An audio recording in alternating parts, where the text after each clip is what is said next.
we're going to change gears. This is going to be a Rob question, I do believe. Joe has made an astute observation about the conditions in Russia. Where are you, Joe? Okay, you're in Russia.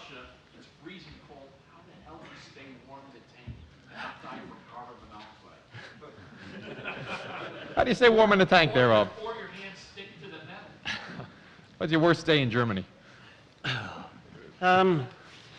Just to bring that question up to date, and then we'll try and work backwards from it. From the days of Centurion, it had a heater, and that was great. When it worked. Sorry? When it worked. When it worked, yeah. It was basic. From there on, we involved the Conqueror and Chieftain, and one of the biggest complaints from Chieftain crew was, at night, it's freezing cold. So we can equate to there. And the powers that be constantly said, you don't need a heater, you don't need anything, it's all right. They weren't the ones sat in the turret watching the condensation run down. Eventually, they did come up with an absolutely stunning idea that could only have been designed by the MOD. It involved a heated suit. And oh, it gets better, it gets better. To wear this heated suit, it consisted of a whole array of cables. At the end of each 4 cable was an insert for the left glove, one for the right glove, a heated insole for your boot, and the other boot.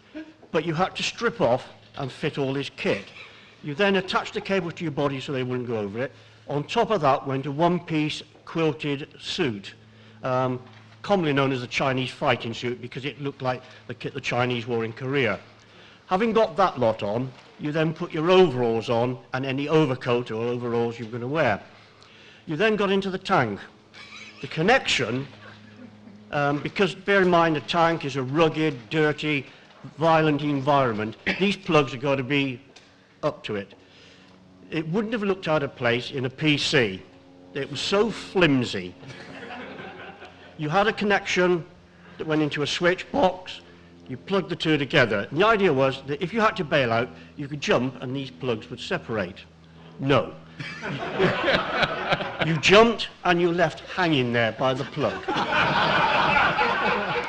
Not ideal. The other thing they hadn't thought about, they thought maybe they just did it to save money. Each crew member had an on-off switch, and that's all it did.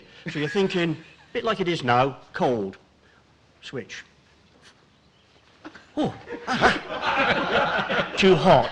So there was no happy medium. So you either roasted or you froze. The trial was deemed not very successful and it was sidelined.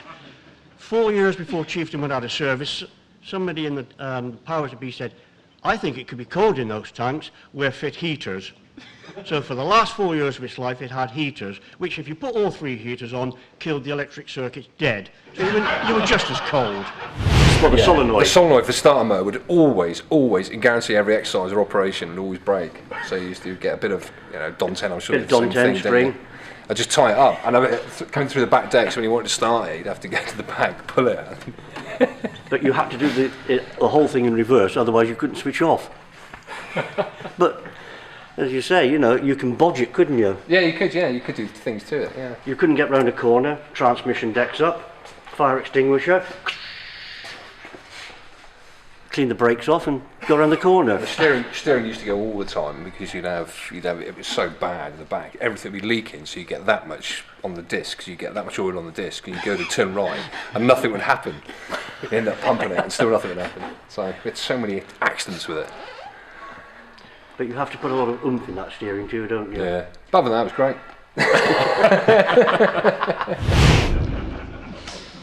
Going back to Russia, I think the Germans suffered probably the worst from it, not expecting to be fighting in those conditions. And we've seen the things where they had to ask the people at home to send felt and all sorts to wrap themselves. And the Germans really did suffer, lashing up felt boots and stuff like that. I think the Russians, because it's their environment, they live with it day in, day out, they were far better prepared in the suits they wore and the overalls. But apart from that, they didn't have anything else, no heaters. That said, though, the Russian tanks did have some cold weather, like the auxiliary starter, for example. The Russian tanks were usually set up so that if the engines were running, you could get hot air basically in from the engine compartment. But once you turned off the engine, you had nothing beyond whatever uniform you were wearing. But stop to think that if you say this about the tankers, think about the infantry. Now, it is true that the tankers have to sit in the tanks at night in very, very cold weather, but likewise, the infantry in many cases were obliged, at least on patrol or whatever, to be in the same conditions, and they're certainly facing worse situations. Another point, though, that can be made on the Russian favor versus German favor, if you do look at Russian tanks, at least the medium tanks like T-34, you will quickly notice that in a lot of cases they do tend to have slightly larger hatches than the German tanks, and I think that was deliberate. I think there was an understanding that in the winter months you would tend to have bulkier clothing. So if you look at the early production T-34s, they have a very large, very spacious hatch. It's very easy to get in and out of a T-34 compared to, for example, a Stug 3 or a Panther. I mean, the hatches are a bit bigger. Although, strangely enough, later on in the war, the hatches get small. The T-34-76 that's out here is one of the later 1942, 1943 models, the six-sided turret. Those have two relatively small round hatches. American tankers who were in the Sherman have told me that, well, in the Soviet case, you turn the engine on, you get warm. In the case of the Sherman, if you turn the engine on, it had this huge radial engine in the back, and it just sucked air through the crew compartment. So you actually got a lot colder when you had to turn the damn motor on. Steve, where the Russians are concerned, how much do you think vodka played in the proceedings?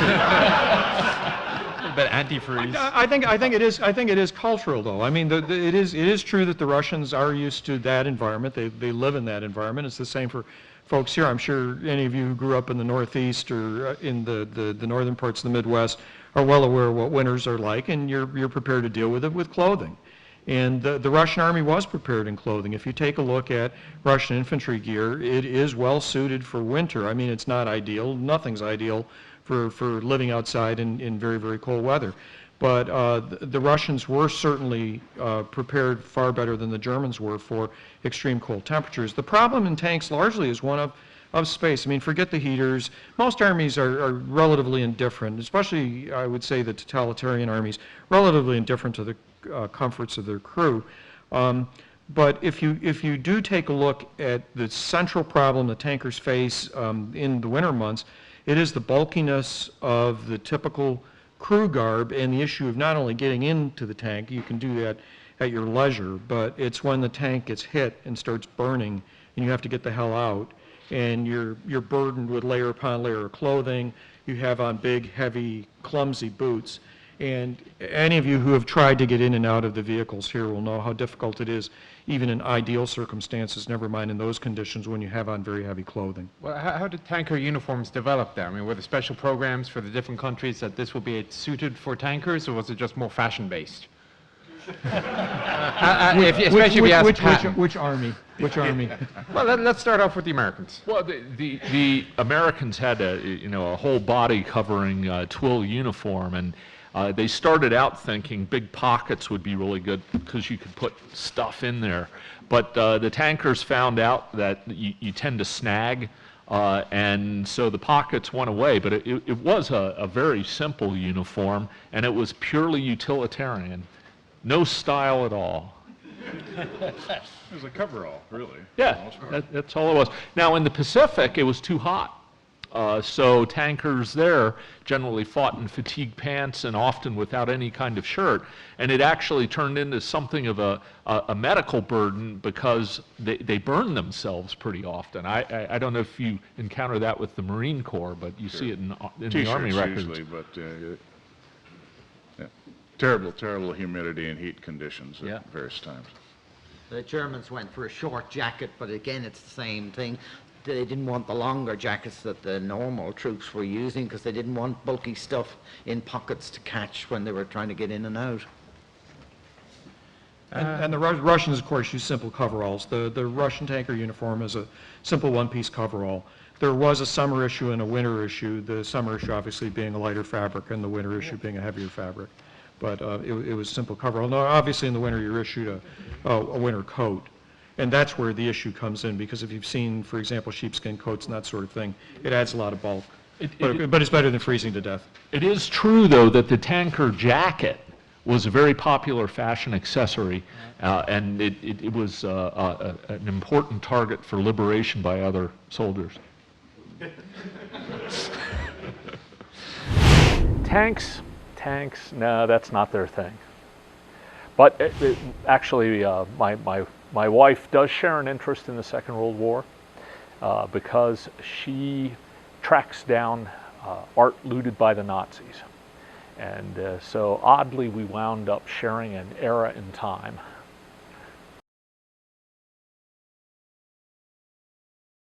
She said, you know, they have all these World War II records out there, and I bet you'd be really interested to go out and look.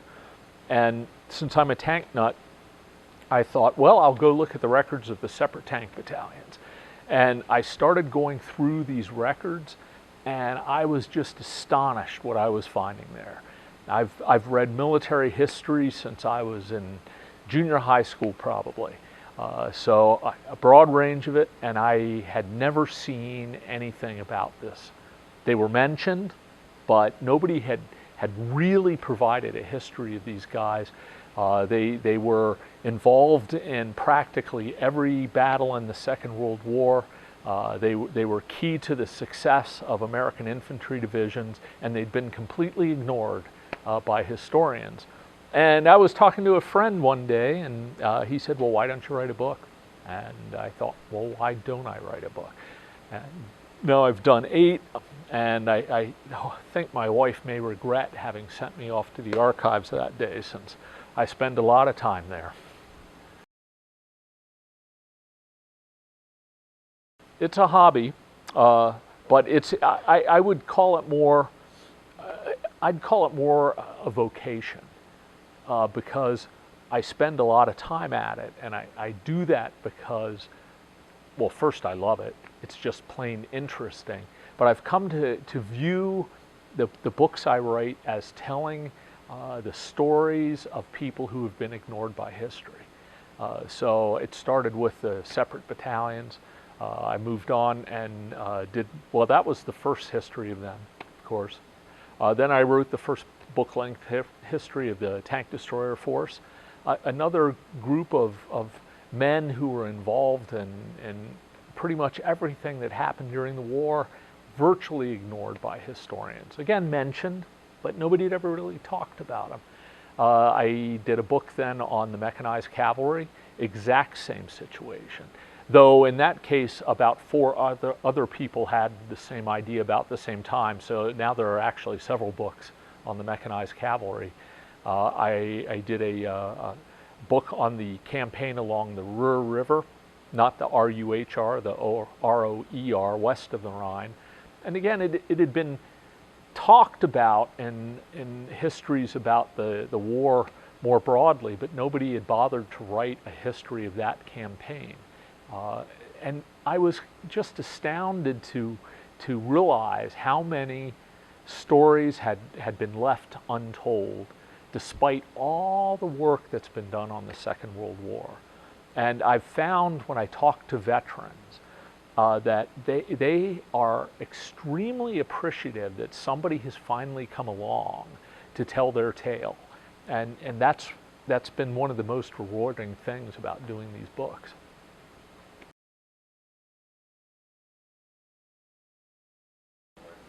Yeah, most of it at the National Archives because I live only 10 minutes away. It's one of my comparative advantages.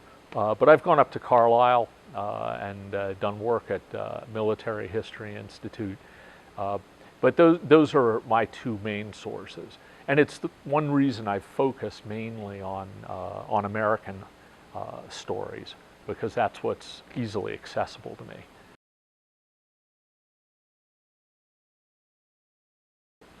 The challenge of working at the archives. I guess I think it actually works pretty well there. The worst thing that I have found is that the people who pull records often aren't great at what they do. They don't show any creativity, so if a box is maybe 2 down and you haven't quite described it correctly, or it's wrong in the finding aid, you won't get the records you're after. I've also found records misplaced quite often. You report it, but I'm not sure if anything ever gets done about it. But otherwise, I think it's generally pretty easy to use. It may get harder because a lot of the old archivists who know where everything is are retiring.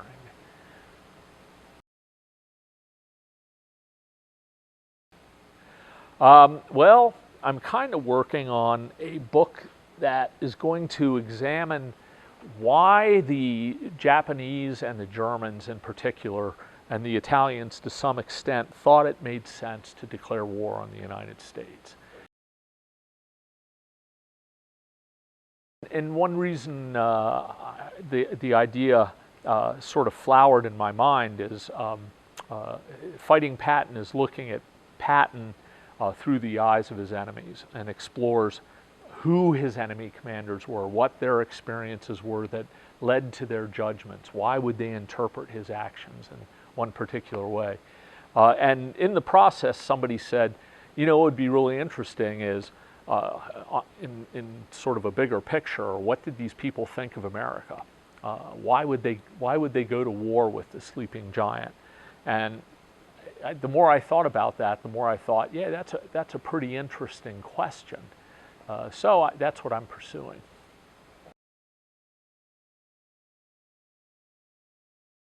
Yes, indeed.